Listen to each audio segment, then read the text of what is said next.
Comment connecter le nouveau tunnel aux 3 tunnels existants en gare d'Haussmann-Saint-Lazare? Depuis 1999, la gare d'Haussmann-Saint-Lazare est le terminus du RER E.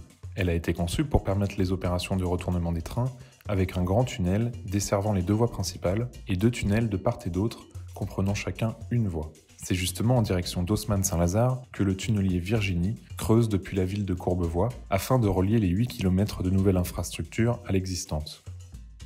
Pour connecter le tunnel de la future ligne E du RER aux 3 tunnels de la gare d'Haussmann-Saint-Lazare, nous réalisons un ouvrage exceptionnel dénommé Entonnement à 35 mètres sous terre. C'est un espace de près de 180 mètres de long, 7 mètres de haut et jusqu'à 18 mètres de large. Il est creusé en méthode traditionnelle et doit être finalisé avant l'arrivée du tunnelier. Nous avons 2 contraintes majeures. Premièrement, nous devons opérer sous l'une des zones en sous-sol les plus densément aménagées de Paris. Cela implique de creuser un puits afin de pouvoir ensuite tout réaliser en souterrain. Deuxième contrainte, il faut être le plus discret possible en surface. Et pour cela, je vous montre l'opération vue du ciel.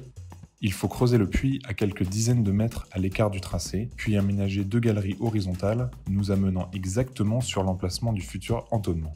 Dès lors, il devient possible de mener son creusement à partir de 4 fronts pour avancer plus vite.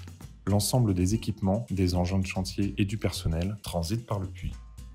Je vous montre de nouveau en coupe pour mieux vous décrire le déroulement des travaux en sous-sol. C'est assez minutieux, il faut agir en 7 phases.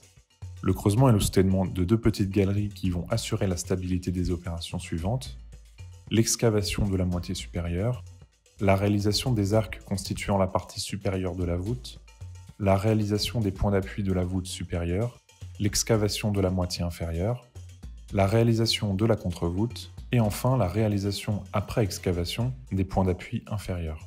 Ainsi, nous obtenons une structure autoporteuse. Il reste alors à finaliser l'étanchéité à l'intérieur de l'entonnement et celui-ci peut être livré aux équipes réalisant les travaux d'installation des équipements ferroviaires.